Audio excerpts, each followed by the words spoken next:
High, আজকে একটা নতুন টপিক নিয়ে আসছি। সেটা হচ্ছে ডিসিশন মেকিং।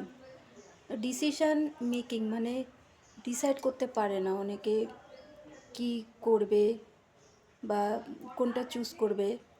তো আমার মনে হয় ডিসিশন মেকিংটা খুব ইম্পর্ট্যান্ট। ডিসিশন মেকিং কিভাবে করা যায়?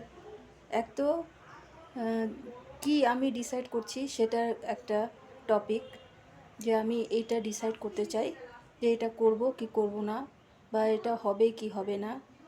তো ওটার জন্য পুরো ওটার জ্ঞান নলেজ নিতে হবে, যে সেই টপিকটার নলেজ নিয়ে সেটাকে এক্সপ্লোর করতে হবে। তারপরে ওটা কি রেজাল্ট দিতে পারে, প্ল্যান এ প্ল্যান বি। তারপরে আমি ডিসিশানে আসবো যে এটা করলে ঠিক হবে। তো এইভাবে ডিসিশান মেকিং করা যেতে পারে। তো অনেকে ডিসিশান নিতেই পারে না যে কি করব। তো এটা যদি করা যায় তাহলে একটা একটা মানে একটা জায়গায় আসতে পারে। বাস এইটুকুই।